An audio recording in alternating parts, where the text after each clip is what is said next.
Ayatnya kata Allah itu, kalau mereka tetap membangkang, faqatilul ladina, maka perangi mereka yang telah membangkang itu. Jadi memang harus sampai dihabisi gitu.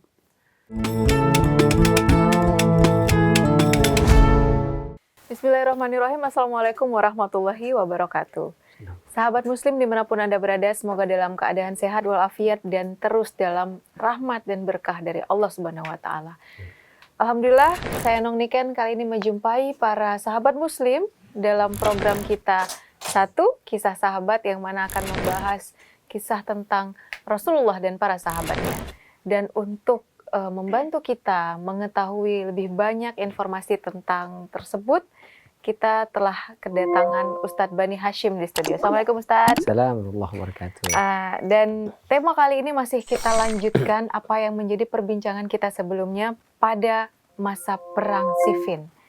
Nah, sahabat, pada saat itu kondisinya dari kubu Ali bin Abi Thalib dan juga dari kubu Umayyah itu telah terjadi perdamaian.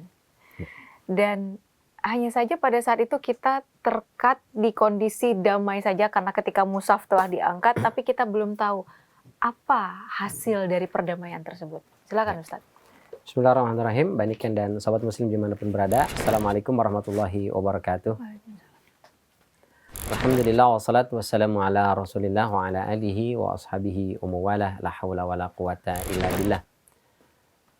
Di pertemuan sebelumnya kita membahas tentang peristiwa perang Siffin yang terjadi atau berlangsung selama kurang lebih 3 hari. 3 hari terjadi perang yang begitu dahsyat luar biasa tanpa ada pihak mana yang menang dan kalah ya. Karena imbang sampai akhirnya kemudian kehabisan senjata, kehabisan tenaga, dan kemudian mereka yang terlibat perang kemudian tersadarkan bahwa kalau ini dilanjutkan maka kita semua akan mati. Ya, baik dari kubu Ali maupun kubu Muawiyah semua akan mati, dan itu membahayakan. Berarti nanti Islam akan kehilangan garda pelindungnya karena pasukan itu atau tentara itulah yang melindungi keutuhan sebuah negara gitu. Dan kalau itu terjadi maka kekuasaan di luar Islam mereka akan menguasai umat Islam. Kemudian apalagi di zaman itu masih zaman perbudakan ya. Mereka bisa nauzubillah min dzalik menjadikan istri dan anak-anak perempuan mereka sebagai budak. Nauzubillah. Maka itu yang kemudian menyadarkan mereka sehingga akhirnya dicarilah upaya bagaimana supaya berhenti perang ini. Maka dari kubu atau pihak Muawiyah mengikatkan mushaf di ujung tombak, kemudian mengangkat menyerukan bahwa kita harus berhenti. Ada yang mengatakan itu adalah usulan dari Amr bin al-As radhiyallahu anhu untuk melakukan itu. Ya. Sebagian pengikut Ali tetap kekeh kita harus perang, tapi kata Ali enggak, kita harus berhenti karena ini mereka mengajak berdamai. Ya, karena memang Ali juga kita sampaikan kemarin itu sebenarnya Ali dan Muawiyah ini mereka sama-sama ngotot merasa benar, tapi sebenarnya nggak mau saling bunuh gitu. Karena biar bagaimanapun itu adalah saudara, itu adalah sama umat Islam ya. Sehingga ketika ada ajakan untuk berdamai ya langsung diterima gitu. Tapi tadi ada kaum-kaum yang provokator, kaum yang tidak puas ya. Mereka tidak puas dan mereka kemudian tidak setuju lah dengan peristiwa tahkim. Tapi overall perang itu selesai. Ya. Lalu menghasilkan apa? Ada beberapa hal yang kita soroti ya. Itu puluhan ribu dari umat Islam yang mati di situ, yang terbunuh. Masya Allah ya, ini bukan angka yang kecil di zaman itu. Dari kaum Muawiyah 45.000 orang, dari Ali 25.000 sekitar 25.000 orang, betul. Jadi sebenarnya kalau boleh nggak sih dibilang kalau dari kuantitas itu kaum Ali yang menang? Betul, itu yang menyebabkan nanti ada kaum Khawarij yang merasa tidak puas dengan keputusan Ali, padahal dia adalah berada di barisan kelompok Ali. Kenapa? Karena menurut mereka Muawiyah dan kelompoknya itu mengangkat mushaf di ujung tombak itu sebenarnya adalah kalah gitu. Mereka sebenarnya kalah, kemudian wah ini kalau diteruskan habis kita gitu. Kemudian diangkatlah tombak itu. Itu sebenarnya cuma akal-akalan Muawiyah aja. Mestinya Ali jangan mau gitu. Habisin sekalian gitu. Karena kalau dihitung-hitungan seperti itu tadi dari jumlah korban lebih banyak dari mereka, berarti Ali menang sebenarnya ya. gitu. Nah, itu tapi sebenarnya itu kita sampaikan bahwa perang itu kan sebenarnya apa ya, tidak harus seberapa banyak yang terbunuh, seberapa banyak yang Masalah ini itu. saudara, Masalah sama-sama saudara itu muslim tadi ya, sama betul. muslim. Dan itu yang berbahaya, nauzubillah min dzalik ya. Maka kemudian tadi korban sedemikian, tapi dari sekian banyak korban itu ulama kemudian mengatakan bahwa sahabatnya ikut itu nggak banyak, hanya kurang lebih 30-an orang saja. Ya. Padahal jumlah sahabat itu masih ribuan di Madinah, di Mekah, baik yang di Kufah, Basrah, yang di Suriah, di Syam, Yaman, itu banyak sahabat-sahabat, tapi mereka nggak mau ikut. Kenapa mereka nggak mau ikut? Karena merasa ini fitnah gitu. Kok sampai bunuh-bunuhan gini? Ini merasa fitnah. Jadi ada sebagian orang-orang yang lurus yang menganggap oh, ini udah nggak bener nih gitu. Ini nggak layak nih. Akhirnya mereka nggak mau ikut. Ya. Tapi ada beberapa sahabat yang ikut, ada sekitar 30-an, diantaranya bahkan Ammar bin Yasir, yang dalam tanda kutip tujuan Ali sebenarnya adalah pertama untuk meredam, karena berharap nih orang kalau lihat ada sesepuh, ada sahabat mulia, senior, mungkin akan kendor. Di samping mereka semua tahu nih bahwa Ammar bin Yasir akan terbunuh oleh kaum pembangkang, sehingga di situ mengendurkan musuh sebenarnya dari pihak Muawiyah, bahwa oh ya kita kalau terus berperang nih kita berarti pembangkang gitu. Sebenarnya di antara motifnya itu. Tapi ya itulah syaitan terus mempropaganda sampai terjadilah perang itu. Lalu kemudian tahkim atau arbitrase itu ya menjadikan dua kubu akhirnya gencatan senjata, tidak lagi melanjutkan pertempuran. Tapi apakah mereka sampai pada kata mufakat? Kalau untuk kasus terbunuhnya Utsman belum, atau pembaiatan Ali belum. Jadi Muawiyah tidak lantas membaiat Ali, ya.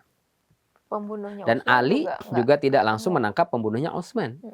Jadi sebenarnya akar masalah itu belum selesai, jadi belum selesai.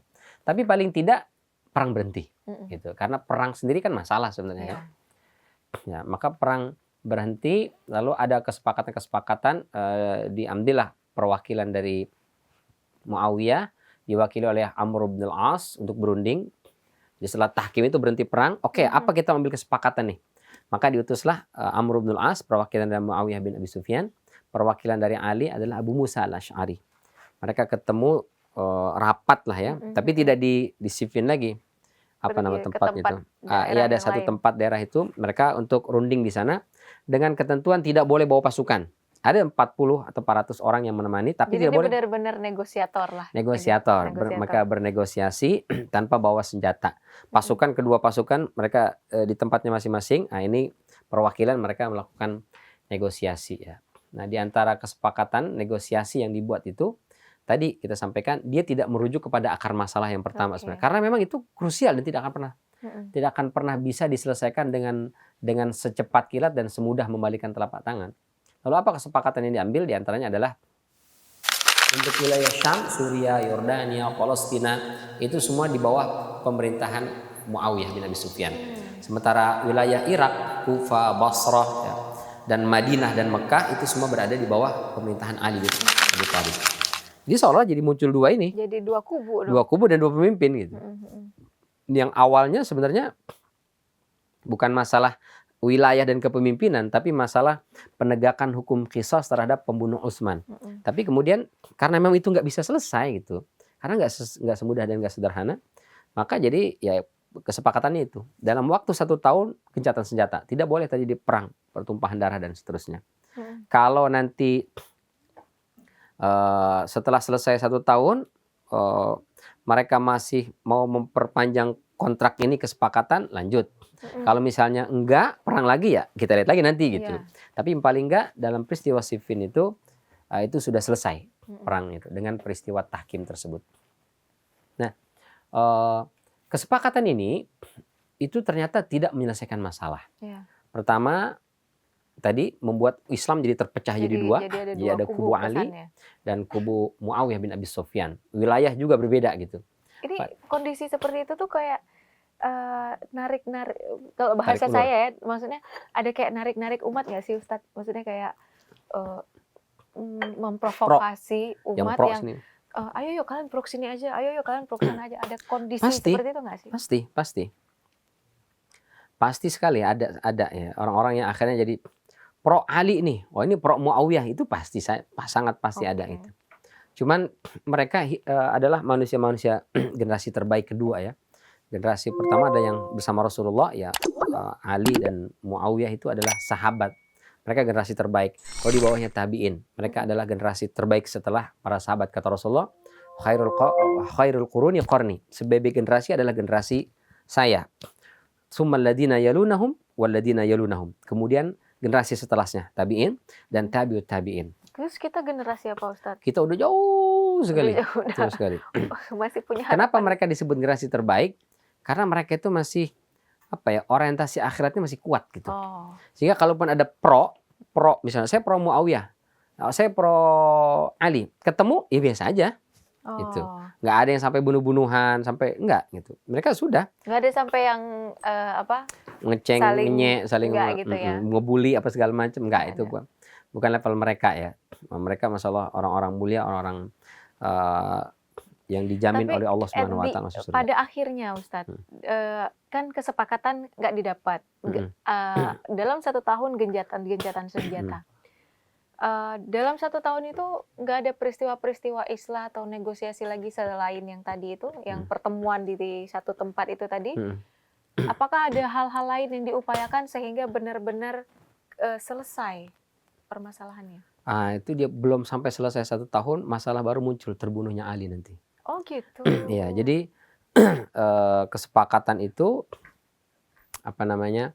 menyelesaikan perang sifil tapi tidak menyelesaikan permasalahan umat Islam ya. Karena memang tadi banyak orang-orang yang tidak suka dengan Islam ya. Mereka kemudian terkena fitnah. Fitnahnya itu adalah fitnah syubhat ya. Jadi setelah arbitrase itu tahkim, kemudian umat Islam secara garis besar terpecah menjadi 3. Yang pertama, mereka yang tidak suka dengan tahkim itu. Ya, mereka merasa Ali itu ngalah dari Muawiyah yang hampir kalah. Ini sifat pengecut. Muawiyah itu berlindung di balik kedok Quran padahal dia sudah kalah. Itu juga pengecut. Maka dua-duanya pengecut. Setelah itu mereka tahkim, ternyata nggak selesai masalah kan. Mereka hanya bagi wilayah. Dan menurut mereka, ini berarti mereka menjadikan Quran sebagai simbol untuk perdamaian, tapi tidak berdamai dengan Quran. Maka menurut mereka itu telah menyalahi Quran, sehingga Ali kafir dan juga Muawiyah kafir. Karena mereka kafir, maka darahnya halal dibunuh. Oh gitu. Ya, itu namanya kaumnya Khawarij. Dari kata kharaja, artinya keluar.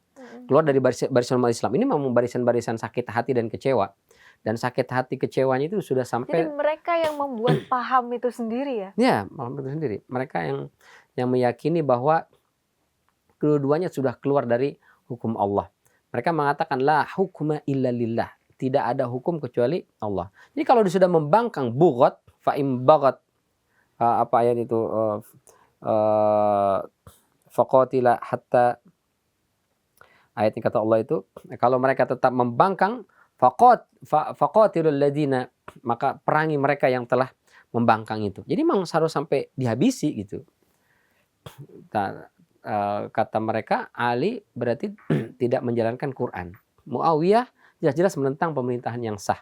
Berarti ini kafir dan darahnya halal untuk ditumpahkan. Ini namanya kelompoknya Khawarij.